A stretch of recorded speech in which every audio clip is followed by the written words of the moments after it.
Alors bonjour à tous, je fais cette petite vidéo en réponse à tous ceux qui se targuent à me présenter comme une égérie ou en tout cas une fanatique du prophète Mahomet.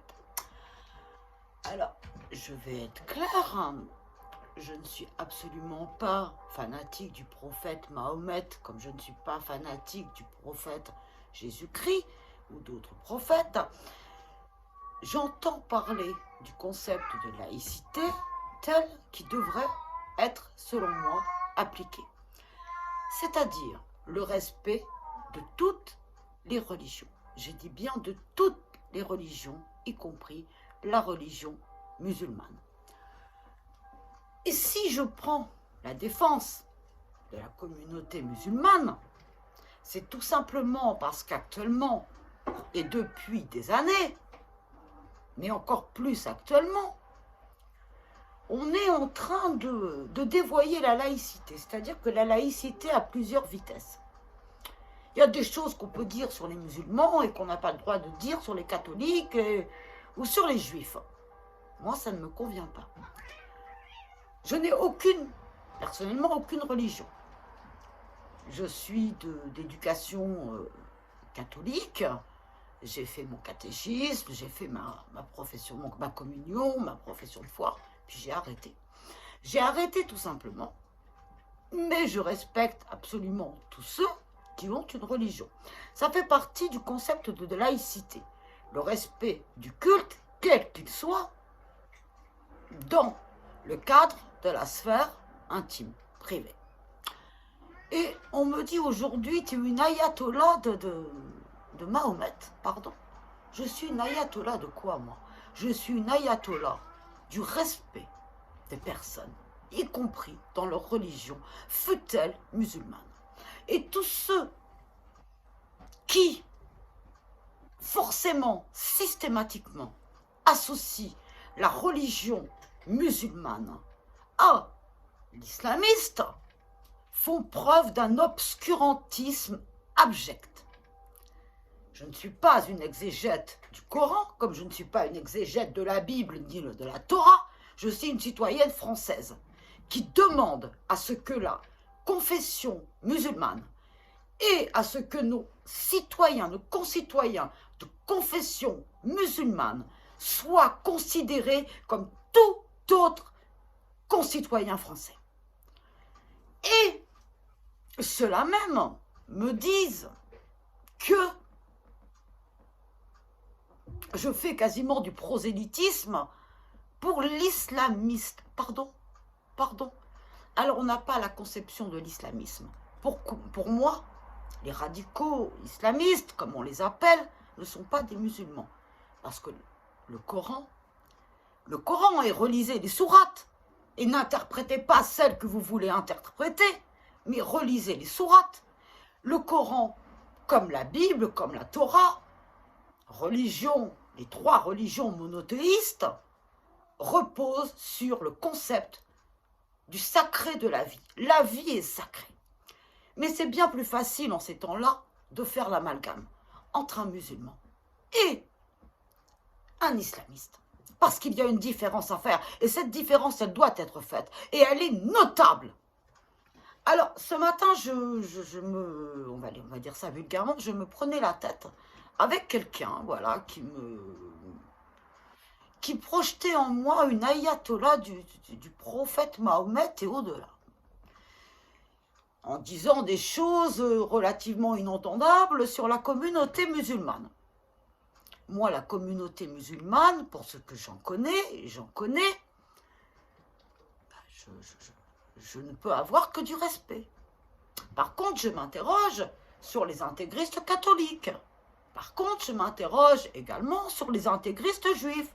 Mais ça, il ne faut pas en parler en France, parce que la liberté d'expression, elle s'arrête quand vous parlez de catholicisme ou de judaïsme, et notamment dans les formes les plus extrêmes.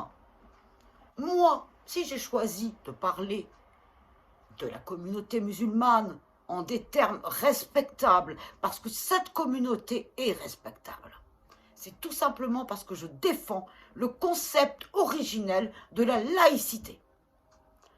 Et on va me dire que mon concept à moi, il est dévoyé. Mais retournez sur les bancs de l'école, retournez sur les bancs de l'école.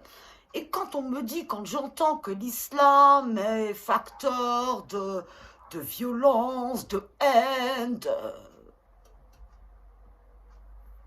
Et les mecs, rappelez-vous le temps des croisades. Alors je sais, vous avez l'histoire sélective, vous avez la mémoire sélective, vous voyez ce que vous avez envie de voir, mais rappelez-vous un petit peu les croisades, rappelez-vous les morts, rappelez-vous, il y a quelques années, il y a quelques décennies, également la colonisation, rappelez-vous tout ça, rappelez-vous. Et moi j'estime qu'à un moment donné, si on veut parler correctement de la communauté musulmane, il faut aussi qu'on regarde l'histoire, il faut aussi qu'on regarde nos responsabilités. Alors je sais que la France n'est pas très fervente pour reconnaître ses erreurs, pour reconnaître sa responsabilité. Mais la France a une part très importante dans la constitution d'un islamisme radical. Nous avons, au travers des siècles précédents et des décennies, pas si longtemps que cela, nous avons créé, alimenté cet islamiste-là, celui que je dénonce. Mais jamais je n'irai à l'amalgame, à la stigmatisation, comme tant sont en train de le faire, y compris aux plus hautes instances. Quand il y a des profs de Sciences Po qui se permettent des propos qui se sont permis de tenir, mais moi je bondis, je me dis dans quelle France est-ce qu'on vit, quelle conception on a de l'autre, quel respect on a de l'autre. Alors, c'est marrant parce que moi j'ai aucune religion et je parle de religion. Mais quand j'en parle, ça pose problème. Ça pose problème parce que je parle et j'accorde mon soutien à la communauté musulmane. Pourquoi est-ce que je n'aurais pas le droit, moi, athée, de ne pas accorder mon soutien à la communauté musulmane? Au nom de quoi? Je suis libre, je suis citoyenne française, et je soutiens la communauté musulmane. Parce que je le répète, encore une fois, la communauté musulmane est la communauté martyre de ce pays. Et je le réitère, on le voit dans tous les discours des politiciens, peu importe la place qu'ils ont sur l'échiquier politique français. La communauté musulmane est amalgamée et stigmatisée. La communauté musulmane ne représente pas la haine, mais nous les haïssons parce que nous ne les connaissons pas et qu'on n'a pas voulu apprendre à les connaître et qu'on ne veut pas apprendre à les connaître. Et que si en plus à l'éducation nationale et au-delà, quand on est dans un cursus supérieur, on vous dit des profs émérites, des professeurs émérites, des docteurs en religion ou en droit ou en histoire, vous disent des choses qu'ils n'ont pas à dire publiquement. Ils peuvent le penser, nous sommes tous libres de nos pensées, mais nous sommes limités dans notre liberté d'expression dès lors que commence la liberté de l'autre. Et tous ces profs-là, actuellement, qui sont en train de se défendre des propos qu'ils ont tenus, c'est quoi? C'est quoi? Moi, quand je tiens des propos, je les assume, alors qu'ils fassent de même. Et voir en moi une ayatollah du prophète Mahomet, ce qui n'est pas le cas. Je suis juste un soutien à la communauté musulmane. C'est le signe aussi d'un autre obscurantisme. C'est que les gens qui parlent, comme je pense, je le fais, en termes positifs de la communauté musulmane, sont devenus tellement rares que quand il y en a une ou deux personnes qui osent dire, à l'inverse de la pensée unique du moment, à l'inverse de ce putain de projet de loi sur le séparatisme, qui osent se positionner à l'inverse, on devient la cible de propos qui ne sont absolument pas justifiés. Moi, je parle en tant que citoyenne française. vous pouvez me tacler sur ce que je dis, puisque je le répète, je ne suis pas une exégète du Coran. Par contre, je suis une exégète de l'humanisme. Et pour moi, que vous soyez musulman, que vous soyez catholique, que vous soyez juif, que vous soyez bouddhiste, que vous soyez hindouiste, que vous soyez athée, que vous soyez... peu importe, ça ne m'importe pas. Ce qui m'importe, c'est l'homme et la femme que vous êtes. Alors, s'il faut que je prenne la défense du prophète Mahomet, puisqu'il y en a qui se permettent de salir, on salit un prophète. Je reviens sur Charlie Hebdo. Charlie Hebdo, martyr de la liberté d'expression, parce qu'il salit un prophète. Ouais. J'attends le jour où Charlie Hebdo se moquera de Jésus-Christ. Je verrai à ce moment-là quelles sont les réactions des uns et des autres, qui là sont promptes à soutenir les réactions des autorités. Arrêtez avec cette notion dévoyée de la laïcité. La laïcité, c'est simple. C'est la liberté du culte de chacun, dans le respect de son intimité. Nous ne sommes personne pour imposer la pensée unique. Et la pensée unique est facteur, vecteur de haine. Et je le répète aussi, d'obscurantisme. C'est quoi le problème avec la communauté musulmane? J'aimerais bien qu'on me dise quel est le problème avec la communauté musulmane. Qu'est-ce que vous avez tous, ou en tout cas beaucoup, à vous en prendre à la communauté musulmane? En quoi est-ce que la communauté musulmane vous pose problème? Plus que la communauté catholique ou la communauté juive. En quoi est-ce qu'elle pose problème? Parce que les femmes sont voilées? À la religion catholique, à ce que je me souvienne, il n'y a pas si longtemps que ça, moi j'ai connu ma grand-mère qui portait un fichu, un voile. Alors on n'appelait pas ça de la même manière, mais la religion catholique est la première à avoir imposé des limites et un asservissement aux femmes. Il y a quelques années encore, et même encore aujourd'hui. Que dire également de la conférence des hauts évêques de France, qui se permet des immixtions près des autorités publiques? Que dire de tout ça? Visiblement, vous dites rien. Par contre, la communauté musulmane, vous y allez, vous tapez dessus. Vous tapez dessus. Alors, revoyez l'histoire. Revoyez l'histoire.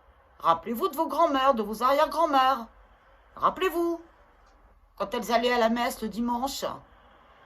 Rappelez-vous. Et puis, je vais aller plus loin. Voyons ce qui se passe.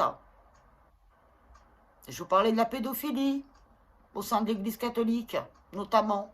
Ça vous pose pas problème, ça? Moi, ça m'en pose. Ça m'en pose. Mais non, on tape sur l'islam. Il y a un problème, c'est l'islam. À quel moment vous allez ouvrir vos yeux? Le problème, c'est pas l'islam. Le problème, c'est la société et la manière dont vous percevez l'islam, que vous ne connaissez pas. Que vous ne connaissez pas. Vous jugez à partir d'a priori, à partir de ce que vous avez entendu sur BFM ou CNews. Vous jugez à partir de choses que vous ignorez. Vous ignorez les valeurs de la communauté musulmane. Vous les ignorez. Ne serait-ce que le respect dû aux anciens, par exemple. Eh bien, on aurait beaucoup à apprendre. Beaucoup à apprendre. Nous, société judéo-chrétienne, on aurait bien à apprendre sur la notion de famille, de solidarité, d'être là avec nos anciens. On aurait beaucoup à apprendre. Et sur d'autres points aussi. Alors je veux bien être, je ne dirais pas le porte-parole, mais en tout cas une des voix qui s'élève contre ce qui est en train de se passer actuellement. C'est tout simple. On nous dessine la voie de Marine Le Pen. On nous dessine la voie du Rassemblement national. Marine Le Pen, elle s'est incarnée quelque part dans tous les personnages politiques, y compris dans Emmanuel Macron. Et ça se voit tout particulièrement au travers de la politique qu'il mène depuis son élection. Marine Le Pen, elle est dans tous les personnages politiques. Parce que tout le monde sait que taper sur l'islam, taper sur les musulmans, ça rapporte au niveau de l'électorat. Alors moi, je propose une autre conception. Ah, c'est pas la pensée unique, ça c'est mon problème, je ne suis pas de la pensée unique. Mais oui, je soutiens la communauté musulmane. Non, la communauté musulmane n'a pas à être stigmatisée dès lors qu'il y a un problème. Non. Non, les jeunes des quartiers, parce qu'ils sont de confession musulmane, n'ont pas à être stigmatisés. Non. Non, les familles bénéficiaires des minima sociaux d'origine musulmane n'ont pas à être stigmatisées dès lors qu'il se produit quoi que ce soit en France. Je suis énervée. Mais j'avais envie de dire ce que tellement de monde sait. C'est quoi la différence? C'est quoi la différence? On a tous deux bras, deux jambes.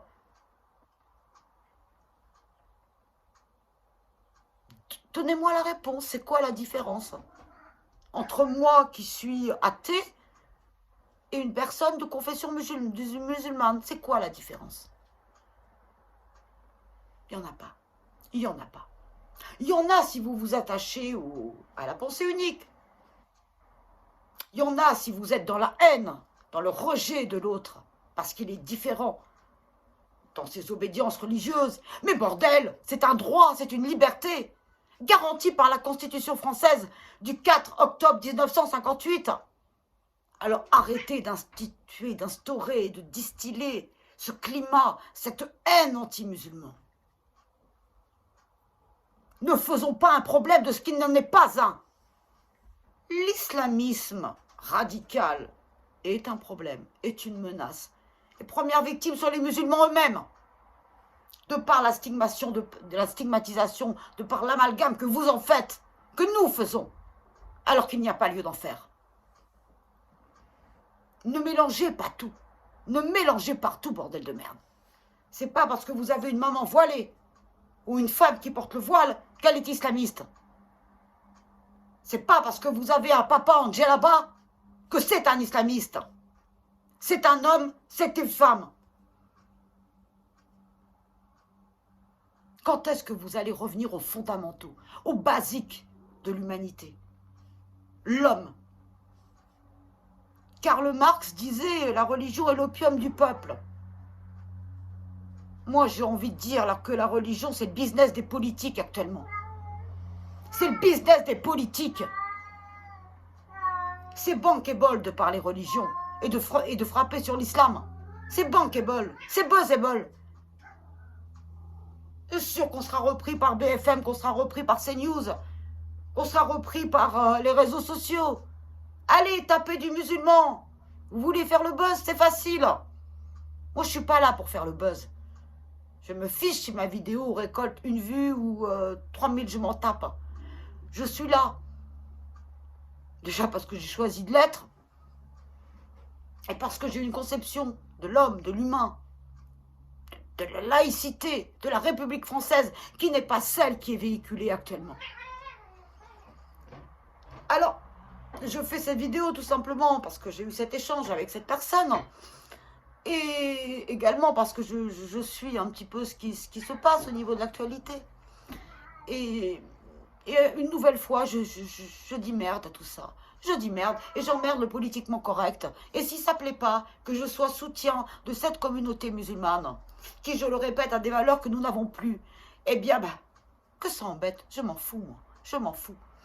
Alors, je sais que je vais encore créer un scandale. Ayatollah du prophète Mahomet. Je respecte le prophète Mahomet. Oui, effectivement. Comme je respecte Jésus-Christ, comme je respecte Abraham, Moïse. Enfin, je ne vais pas vous faire toute l'histoire des religions. D'ailleurs, j'en serais bien incapable. Bordel. Vous nous construisez une société de haine.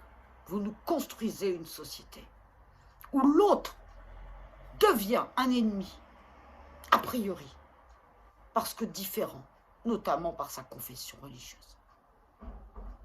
Si c'est de la société dans laquelle vous voulez vivre, ça sera sans moi. Ça sera sans moi.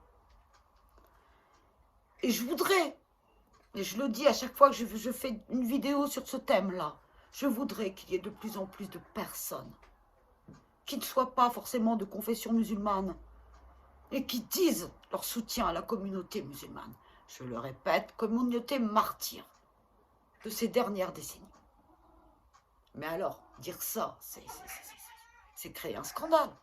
Ben moi, je le dis. Il y a toujours des scandaleuses, et bien j'en fais partie. Non, je ne suis pas une ayatollah du prophète Mahomet. Je suis simplement humaniste. Et je porte toujours un message de paix et d'union.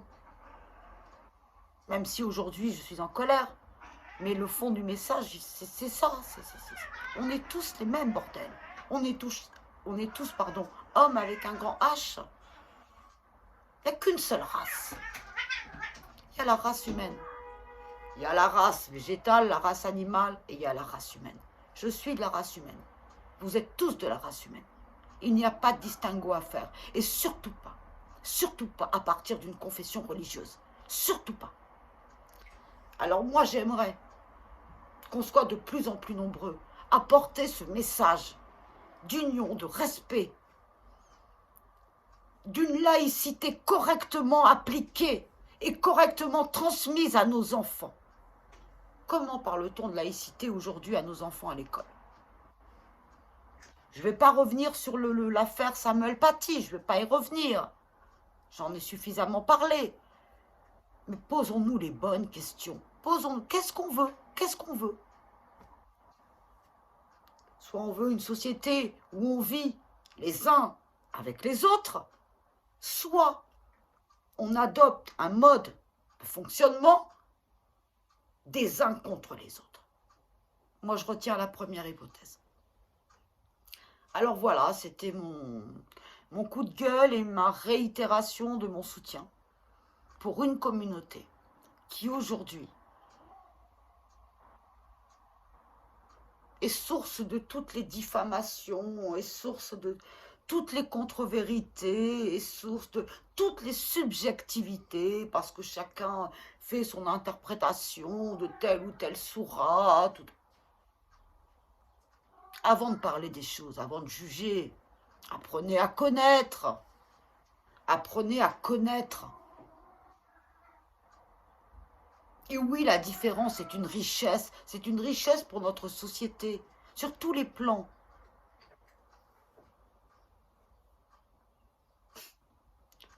Vous nous opposez par la différence, alors que la différence peut nous unir et nous enrichir. Alors moi, c'est dans cette voie-là que je suis, et c'est cette parole-là que je porte. Elle vous plaît, tant mieux. Elle vous déplaît, c'est la même. Ne vous privez pas, s'il vous plaît, de soutenir ce qui doit être soutenu, de remettre les choses dans un contexte, de remettre les choses de la manière la plus objective possible, s'il vous plaît. Ne tombez pas dans le subjectivisme qui est toujours empreint d'erreurs. S'il y a bien quelque chose qui est difficile, c'est l'objectivité. Tendons-y. Et moi, l'objectivité et la raison me font dire qu'il n'y a pas de différence à faire entre une personne de confession musulmane, une personne de confession catholique, une personne de confession judaïque, une personne de confession bouddhiste, hindouiste, et vous en passerez. Moi, j'ai qu'une confession, c'est la confession humaine. Mais je respecte toutes les religions. Alors, respectez-les, parce que c'est ça la laïcité. C'est le respect de la religion, de la confession de l'autre, dans l'intimité de sa foi personnelle. C'est ça la laïcité. La laïcité ne concerne pas que le catholicisme ou le judaïsme. La laïcité, concerne l'ensemble des religions. Alors je vous remercie. Prenez tous soin de vous. Nous allons être confinés, je le souhaite, le plus rapidement possible. Il y aurait aussi beaucoup à dire sur la Covid et sur la manière dont ces autorités gèrent cette tragédie. Combien de morts auraient pu être évitées si la réaction avait été à la hauteur du drame que nous vivons tous. Personnellement, ça va faire 1 an que je l'ai contracté. 1 an que j'ai perdu ma grand-mère de la Covid. Je ne souhaite pas qu'il y ait un mort de plus. Au nom d'intérêts économiques. La vie humaine doit toujours primer sur tout le reste. Prenez soin de vous, protégez-vous, soyez humains. Liberté, égalité, fraternité, solidarité, c'est ça la France. C'est ça la France, y compris pour les personnes de confession musulmane. Elles y ont droit, tout comme les personnes de confession catholique ou les personnes de confession judaïque et autres y ont droit. Voyez l'homme derrière le musulman, voyez la femme derrière la musulmane. C'est trop difficile pour vous, ça. Enlevez ces putains d'ornières que vous avez. Enlevez les œillères. Si rien ne change, si rien ne change, je ne suis pas Madame Soleil, mais je prédis une société complètement démantelée, égoïste, autocentrée,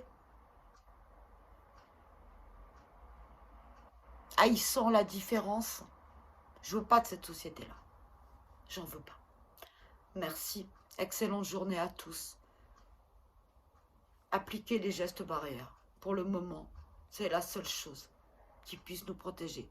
Je ne me prononce pas sur la vaccination parce que là, ce serait un avis subjectif et j'ai pas envie d'imposer ma manière de concevoir les choses à d'autres personnes. Vous êtes libre.